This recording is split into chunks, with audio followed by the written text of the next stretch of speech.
7 de la mañana con 41 minutos y de inmediato hay que darle la bienvenida al presidente del Consejo de Ministros, al señor Juan Jiménez Mayor, quien está aquí con nosotros. Muchísimas gracias por estar aquí. Gracias por acompañarnos. Hola, Jennifer, Julio.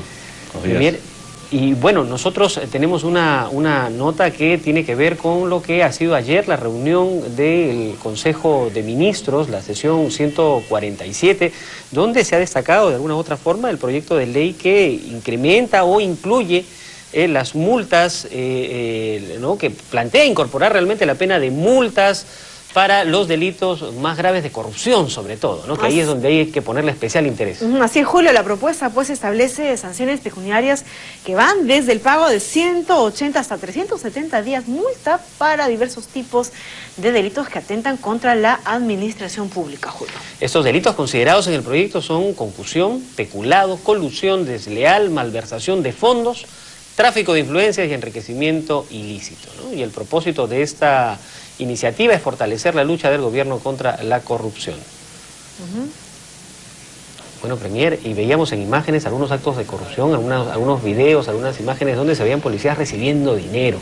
Eso es de nunca acabar. Es realmente absolutamente recusable esa conducta, ¿no? Y el ministro, el incidente que tú comentas, ya ha dictado las disposiciones para que esto se encauce dentro de los cánones más estrictos de sanción a estos sujetos, ¿no? Pero digamos, lo que hemos aprobado el día de ayer es un proyecto de ley que vamos a presentar al Congreso de la República para establecer una sanción adicional. Normalmente en los casos de corrupción hemos visto que hay sanciones, la gente puede entrar a prisión, pero o no pagan la reparación civil, ¿no es cierto? Y por supuesto no hay penas de multa. Entonces lo que estamos haciendo acá es dar donde más le duele al corrupto, que es el bolsillo. Porque el corrupto probablemente se le sanciona penalmente, pero digamos, como dicen en la jerga canera, se comen su cana, pero no pagan lo que tiene que pagar. Y esto además nos tiene que colocar en un estándar, porque en este momento el Código Penal solamente establece la sanción adicional de multa para los delitos de cohecho, y lo que estamos haciendo es estandarizar todos los casos de delitos de corrupción con penas de multa adicionales a las penas privativas de libertad.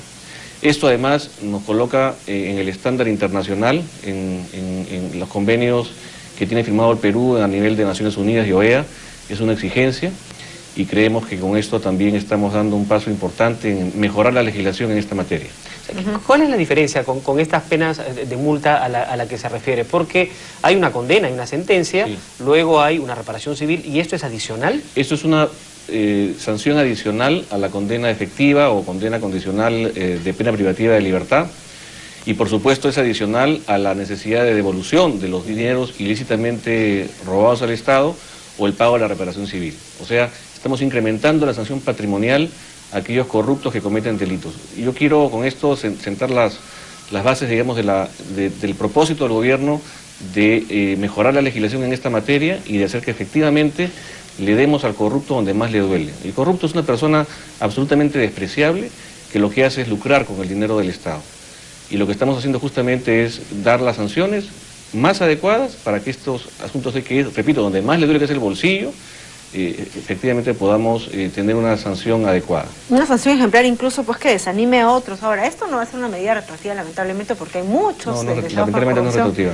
Pero sí lo que estamos haciendo es permanecer en la política de seguir la ruta del dinero. La Procuraduría Anticorrupción está haciendo investigaciones en este momento muy importantes, sobre todo en la política de embargos. Yo quiero decir con mucha preocupación que he visto que un juez o una sala, en fin, ha planteado que los embargos, uno de los embargos importantes que se hicieron el año pasado, queden sin efecto. Me parece un caso del señor Curi, ¿no es cierto? Yo espero que esto sea solamente un episodio y que continúe la política de recuperar los 1.000 millones de soles que los corruptos todavía le deben al Estado. Bueno, al respecto conversábamos incluso hace la semana pasada con el procurador anticorrupción, y nos señalaba pues no que se están extremando todas las medidas, incluso con viajes al extranjero. Ahora, primer ministro, permítame cambiar el tema. Sé que este es un tema importantísimo, ¿no?, para nuestro país, pero quisiera que nos dé una mayor amplitud y aclararnos ese tema que lamentablemente es portada el día de hoy de muchos diarios en relación, vamos a decirlo así, una diferencia entre el presidente del Tribunal Constitucional en relación a algo que dijo pues recientemente el presidente de la República.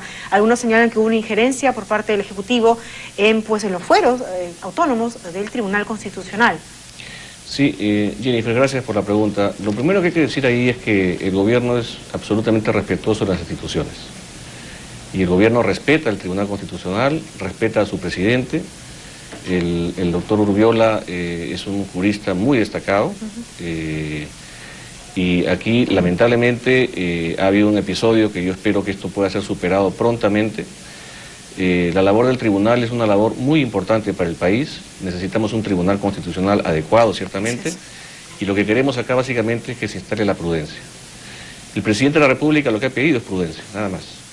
Y eso es, creo que como jefe del Estado, como el primer mandatario, el primer funcionario del país, exigir prudencia no es exigir nada más y no es exigir nada inadecuado. Entonces yo primero quiero respaldar la posición del presidente de la República como jefe de Estado y señalar que no hay ningún tipo de injerencia porque no estamos señalando ninguna forma de decisión del tribunal, sino básicamente establecer que se manejen las cosas de una manera adecuada. Y creo que el presidente en ese sentido ha marcado una pauta importante al país en ese sentido. Y no hay que leer entre líneas en este asunto. El presidente ha sido muy transparente, lo ha dicho además públicamente.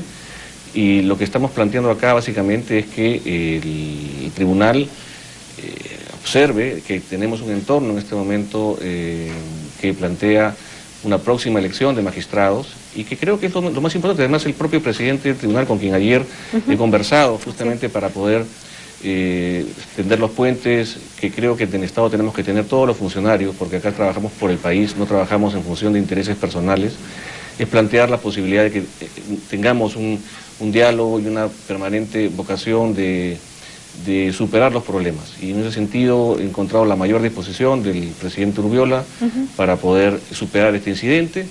El gobierno es, como le digo, respetuoso. En este caso particular que se ha planteado, el asunto de los bonos de la reforma agraria, hay una preocupación evidentemente en el gobierno, hay una preocupación también en el Congreso. El Congreso es la entidad que fue demandada en este caso, y esto es un proceso, digamos, jurisdiccional, donde se tiene que dar una decisión, y creo que en ese sentido los abogados tienen todas las posibilidades de asumir las defensas, siempre y cuando se manejen, por supuesto, en términos absolutamente respetuosos y considerando a las personas. Pero en este caso, más allá de eso, está en juego un caso muy importante, de mucha relevancia económica, y lo que estamos planteando acá básicamente es que se pueda escuchar a todas las partes, ¿no? Y creo que ahí yo estoy absolutamente seguro que la ponderación, que las buenas formas se van a recolocar en este asunto y que podamos, ojalá, ser escuchados, porque lo que está planteando básicamente el Congreso en este caso es que se le pueda escuchar. El ministro de Justicia el día de ayer en sus declaraciones lo que plantea, digamos, básicamente era eso, que se pueda escuchar la posición del Estado, la posición de la otra parte, digamos, que es la que fue demandada. Y quizás esto se puede plantear, y yo en ese sentido, básicamente como un funcionario más del Estado, plantearía una exhortación al tribunal absolutamente de manera respetuosa, para que se pueda realizar quizás una audiencia especial que permita que se abra una discusión, porque lo que estamos pidiendo es que se discuta... ¿Una audiencia entre quiénes?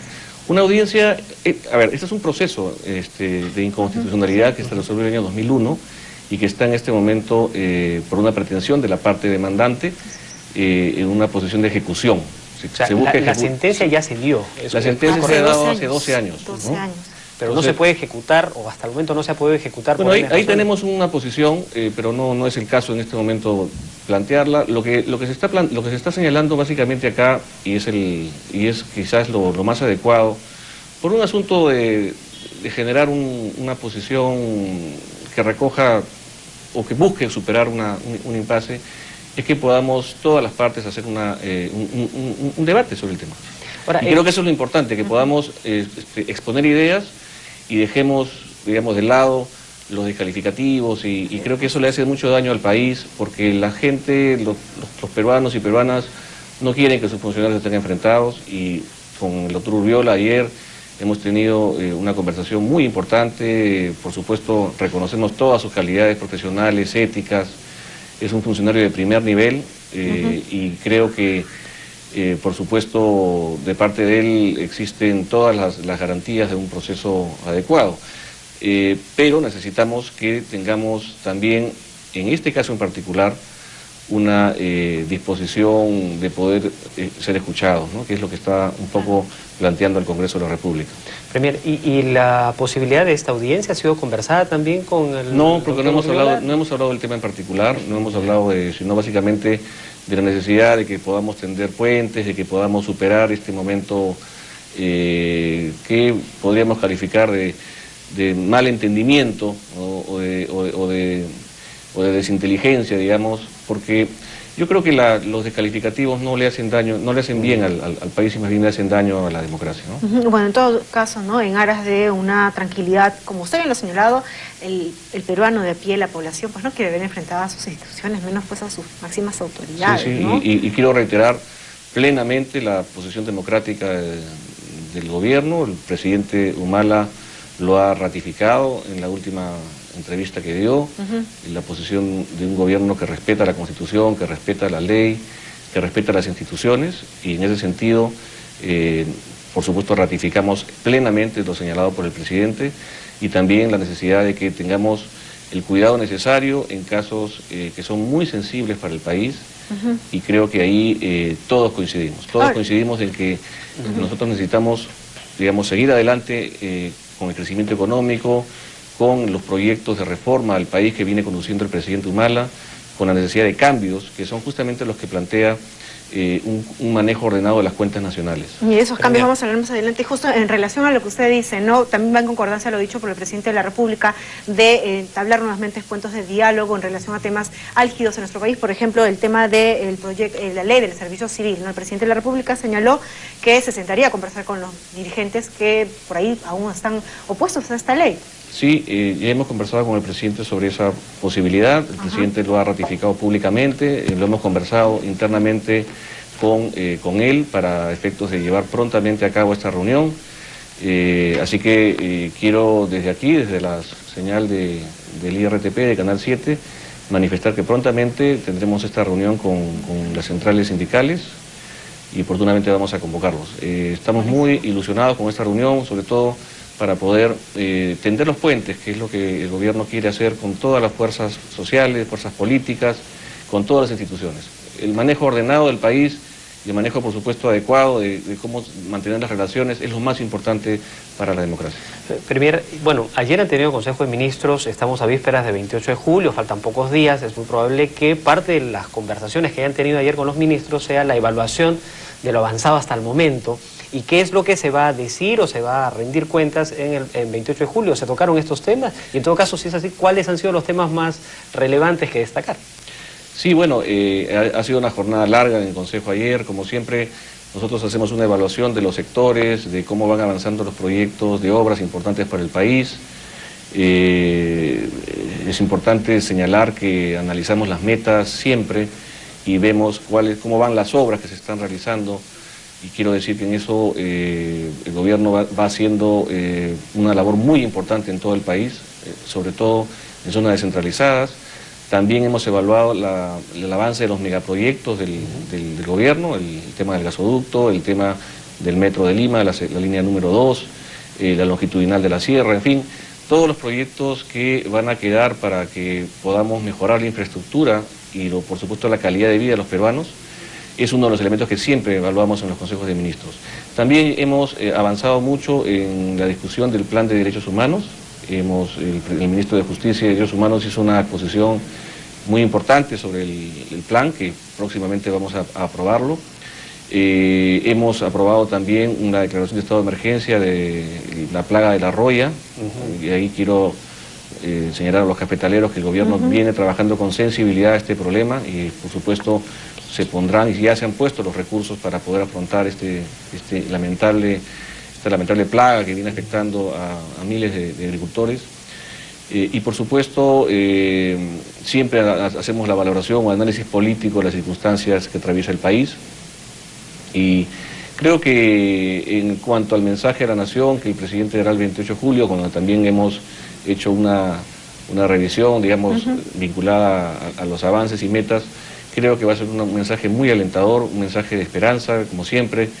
El presidente ya lo ha dicho además en sus mensajes, no van a haber sorpresas, pero sí lo que va a haber es una posibilidad de generar las oportunidades para todos, que es lo que busca el gobierno.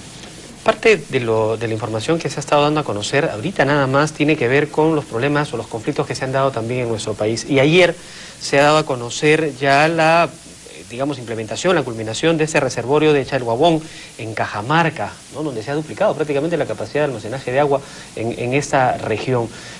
¿Cuáles son los pasos a seguir? ¿Qué viene? ¿Cómo hacemos para evitar que Cajamarca siga perdiendo oportunidades para el desarrollo en su región? Bueno, Cajamarca lamentablemente, por la situación que ha atravesado y bajo el liderazgo del presidente regional, lamentablemente ha involucionado una serie de indicadores sociales, ¿no? Y económicos. Sí. La recesión que ha empujado toda la protesta que ha venido encabezándose por el proyecto minero Conga ha generado el cierre de muchísimos locales. Yo tenía el dato de 70.000 empleos al 2012, ahora he visto una estadística de 100.000 empleos, cosa que es muy preocupante. El cierre de muchísimos locales comerciales, la baja del turismo. En realidad, cuando no tenemos una disposición de poder dialogar y de poder, por supuesto, afrontar los problemas, tenemos este tipo de circunstancias. Y que es la única región que en el país ha manejado indicadores negativos. Hemos exhortado a las autoridades de Cajamarca para que podamos reponer el tiempo perdido, que podamos trabajar en una línea de acción vinculada a mejorar los estándares de inversión en la región, las posibilidades de generar empleo, pero no hemos encontrado eco y yo espero que finalmente se recapacite en esta circunstancia.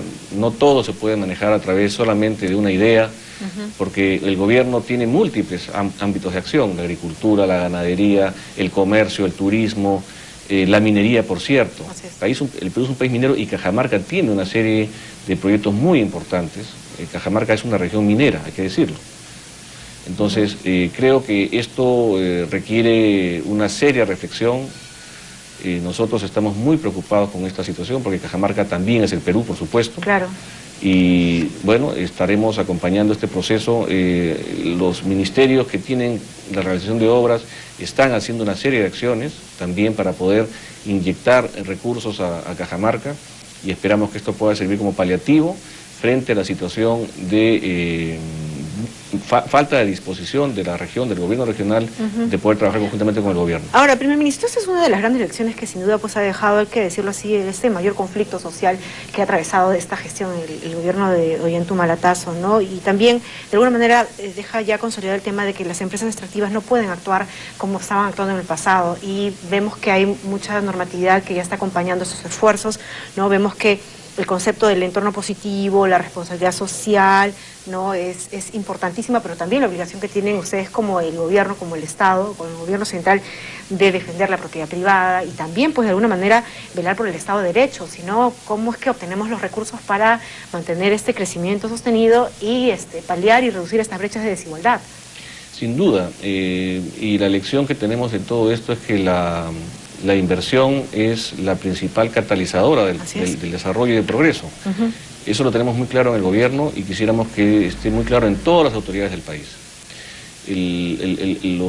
Digamos, la necesidad de que podamos generar los espacios de inversión, las condiciones de la inversión, y aquí se trata básicamente también de decir que no se trata de cualquier tipo de inversión responsable. Las compañías mineras que operan en el Perú son compañías mineras importantes que cumplen una serie de estándares que son exigidos por el gobierno. Pero lo que está haciendo daño al país, lo que está afectando, digamos, en el entorno ambiental, no está vinculado a la gran minería, y eso es lo que hay que decirlo, sino fundamentalmente a este fenómeno que ya tenemos desde hace bastantes años, que es el de la minería ilegal, ¿no? La minería ilegal que viene destrozando no solamente patrimonio ambiental, sino patrimonio cultural, ¿no es cierto? Tenemos zonas del país inclusive con restos arqueológicos que están ya invadidos por mineros informales a quienes no les importa nada, contaminan, destruyen, están vinculados a organizaciones criminales inclusive, y esto le está haciendo muchísimo daño al país. Hemos dado una serie de legislación, hemos consignado como delito esto, y nosotros estamos en este momento, a través del Alto Comisionado para la Interdicción de la Minería Ilegal, realizando ya el plan de operaciones que vamos a iniciar en breve para poder enfrentar este problema en los dos frentes que estamos planteando, la interdicción y la formalización de este sector que está generando, repito, mucho daño al país y que esperamos, además, con la cooperación del Ministerio Público y el Poder Judicial, poder atrapar a estas personas, sobre todo a quienes están liderando estos proyectos absolutamente recusables y que son dañinos para el país, y que podamos generar un escenario distinto al que tenemos en este momento, ¿no? Primer ministro, esto es realmente el tema de atender la minería informal, los problemas que tenemos de contaminación en algunos ríos, en algunos afluentes, la intervención que tiene que hacer la AEFA, la lucha que tiene el Ministerio del Ambiente para tratar de mitigar el impacto negativo que se haga sobre zonas de recuperación o sobre nuestros parques naturales. En fin, hay una serie de elementos que están directamente vinculados con el reordenamiento territorial. Y eso es otro de los desafíos que se puso este gobierno y que todavía no tenemos claro cómo se está haciendo, qué se ha avanzado. Sabemos que el Acuerdo Nacional está haciendo los mayores esfuerzos, pero parece que no son suficientes todavía. ¿Qué se necesita para lograr un mayor avance en este sentido? Bueno, ahí tenemos un debate muy interesante al interior del Consejo de Ministros. Hay posiciones que estamos conciliando. Lo importante acá es que se establezca esto no como una negativa, digamos, o como un asunto que excluya procedimientos o espacios de acción en el aspecto de inversión, sino que efectivamente tengamos una relación armoniosa en todos los aspectos, ¿no? La economía y el ambiente no tienen por qué ir de la mano, no tienen por qué ir separados, sino pueden ir perfectamente de la mano. Esa discusión se ha dado también en Estados Unidos hace poco, porque tenemos que encontrar una armonía, ¿no? El punto de equilibrio. Y no se trata de excluir definitivamente ninguna actividad económica, porque lo que es más importante es que toda actividad económica se haga con responsabilidad y, por supuesto, sujeta a los estándares que el Estado exige en este momento. Primer ministro, ya el tiempo se nos está acabando, pero no quiero desaprovechar la oportunidad, ¿no? Hace algunos días atrás veíamos al presidente de la República renovarle la confianza a usted, a todo su gabinete, pero estamos en el mes de julio y, bueno, este mes por lo general viene acompañado muchas veces de cambios ministeriales. ¿Establecieron ya algunos cambios? Él dijo que en un principio no iba a haber. ¿Cuáles son, de repente, no sé, las novedades que tienen al respecto? Si es que esa es la pregunta del millón. Esa es la pregunta del millón al final. Bueno, mire, yo quiero agradecer al presidente la confianza. Venimos trabajando muy duro con él. El presidente realmente es una persona muy tenaz, muy exigente con sus ministros. Estamos permanentemente, días y noches, siempre listos a la llamada del presidente y a poder actuar rápidamente en lo que nos encarga. Vamos a dejar que el presidente dé la primicia en este asunto. Yo creo que el trabajo en este último año ha sido muy importante. Creo, el logro más importante desde el punto de vista económico, por supuesto, es el crecimiento. Sí. Desde el punto de vista, digamos, de la democracia, es que se mantiene, ¿no es cierto?, esta posición, y va a ser, por supuesto, uno de los aspectos que vamos nosotros a enfatizar, y por supuesto el tema de gobernabilidad del país, ¿no? La situación de conflictos, por ejemplo, que es un asunto que fue una característica en el primer año del gobierno del presidente Humala, y que en el segundo año ya podemos ver que esta violencia que veíamos en el primer año, toma de carreteras, personas que lamentablemente fallecían, y eso duele mucho, ha quedado bastante relegado. Un tema que no se aprecia, y es un tema que, claro, no está en las noticias. Como no está en las noticias no lo vemos, pero creo que es muy importante que la política de diálogo, la política de prevención de conflictos, la política de estar presente en atender las circunstancias, la metodología que tenemos en este momento es de instaurar mesas de desarrollo que permitan a las comunidades del Perú tener la oportunidad de ser dueños de su destino, y que podamos ir con toda la fuerza del Estado para llevarles las oportunidades que no tienen el día de hoy. Es lo que hemos dicho, que el presupuesto público ya no se queda en Lima o en la costa, sino sube a las alturas del país, ¿no? Ahora, pero bueno, ok, sabemos que la primicia la va a dar el presidente respecto de los cambios, pero sí sería interesante saber cuáles son los criterios con los que se evalúa el desempeño de las diferentes carteras. En todo caso, saber cuáles son los sectores que han tenido mejor desarrollo y cuáles son las que de repente estén necesitando un mayor reimpulso, una renovación de repente para poder lograr los objetivos. Eres un gran periodista, Julio. Bueno, mira, en realidad los ministerios trabajan muy duro. Yo no te puedo decir, un asunto es el ranking, por ejemplo, de ejecución presupuestal, pero bueno, eso tampoco va a ser el estándar. Pero eso mide ¿no? de algún punto la eficiencia de un funcionario público. Sí, bueno, sí, sin duda. Hay ministros que han tenido un despegue importante en ejecución presupuestal, ¿no? El ministro de Defensa, por ejemplo, ¿no? Que partió el año pasado con 4.8 y terminó siendo segundo en el ranking, ¿no? El ministro del Interior, que con todas las críticas que le hacen, ha superado, por supuesto, el estándar de todos los ministros anteriores en relación a ejecución presupuestal. Hay un exministro que habla mucho que su gestión ha sido desastrosa, no voy a decir el nombre, pero a ver si investigan un poquito ustedes. Bueno, ministro, en todo caso sería bueno que de repente por ahí... Nos ha dicho quiénes son los que mejor ejecución presupuestal tienen. Claro. Sería bueno también saber quiénes están en la cola. No hagamos el ranking por ahí porque ese no es el estándar, ¿no? Pero yo creo que aquellos que de alguna manera consideran o se considera que ya, digamos, han cumplido un ciclo, es uno de los aspectos que creo que se va a apreciar, lo va a determinar el presidente. A lo mejor ni siquiera hay cambios, o sea, eso va a depender del presidente. Yo quiero decirles que estamos conversando con él, estamos haciendo una evaluación general de las carteras en función de las metas y proyecciones que tenemos para este año, y eso es un poco la preocupación en este momento, ¿no?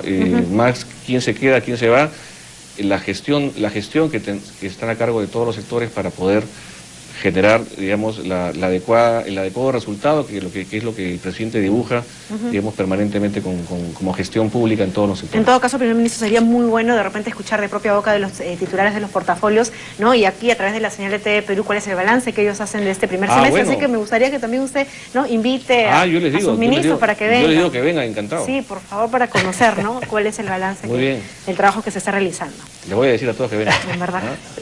Bien, muchísimas gracias por habernos acompañado esta mañana. Gracias. Muy bien, ahora sí nosotros hacemos una pausa y también, bueno, vamos a empezar este balance. Luego de esta pausa vamos a estar conversando con la ministra de la Producción, Gladys Tulino. Regresamos con eso más en la pausa, no se olviden.